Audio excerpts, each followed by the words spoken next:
दोस्तों, इस्लाम में दो बड़े फिरके हैं, सुन्नी और शिया। इनके बीच का बुनियादी फर्क हुजूर सल्लल्लाहु अलैहि वसल्लम के वफात के बाद इस्लामी उम्मत की रहनुमाई को लेकर हुआ। ये फर्क सिर्फ सियासत तक महदूद नहीं था, बल्कि वक्त के साथ साथ अकीदे और फ़िक़्ह में भी कुछ इख्तिलाफत पैदा हो गई। नबी सल्लल्लाहु अलैहि वसल्लम की वफात के बाद मुसलमानों के बीच सबसे बड़ा सवाल ये था कि उनका जानशीन कौन होगा और इस्लामी रियासत को कौन चलाएगा। सुन्नी नज़रिया से ज़्यादातर सहाबा का ये ख्याल था कि नबी सल्लल्लाहु अलैहि वसल्लम ने किसी को अपना जानशीन मुंतखब नहीं किया था, इसीलिए रहनुमाई का फैसला मुसलमान खुद आपस में मशवरा करके करें। इस तरह उन्होंने अबू बकर रज़ी अल्लाह ताला अन्हु को पहला खलीफा चुना।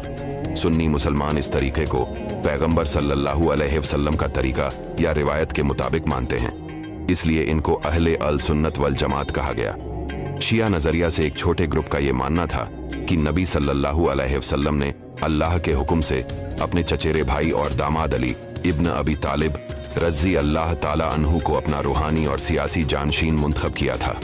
ये लोग हज़रत अली रज़ी अल्लाह ताला अन्हु और उनकी औलाद को ही असल रहनुमा मानते हैं। ये एक बहुत ही अहम और दिल दहला देने वाला वाक़या है जो शिया और सुन्नी दोनों के लिए अहमियत रखता है, लेकिन शिया हजरात के लिए ये एक बुनियाद गम और उनकी पहचान का हिस्सा है। नबी सल्लल्लाहु अलैहि वसल्लम के पोते इमाम हुसैन ने उस वक़्त के खलीफा यजीद की हुकूमत को गलत समझा और उसकी बैत करने से इनकार कर दिया। इमाम हुसैन और उनके छोटे से काफिला ने करबला में यजीद की फौज का मुकाबला किया।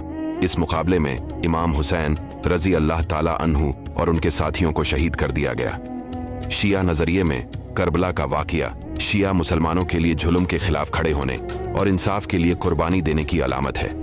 ये वाक़या उनके इमामों की बेगुनाही और उनकी रूहानी अहमियत को और पुख्ता करता है। हर साल मुहर्रम में शिया हजरत इस गम को याद करते हैं और मातम करते हैं। सुन्नी नज़रिए में भी इमाम हुसैन की शहादत का गम करते हैं और उनको एक अजीम शहीद मानते हैं, लेकिन शिया की तरह मातम और खुद इजारी नहीं करते। उनके लिए आशूरा मुहर्रम की 10 तारीख हजरत नूह और हजरत मूसा से जुड़े वाक़यात की वजह से रोज़ा रखने का दिन है। ये याद रखना ज़रूरी है कि सुन्नी और शिया दोनों ही मुसलमान हैं और इस्लाम के बुनियादी अरकान जैसे अल्लाह की वहदानियत, पैगंबर मोहम्मद सल्लल्लाहु अलैहि वसल्लम की रिसालत, कुरान पर ईमान और क़यामत के दिन पर ईमान में यकजहती रखते हैं।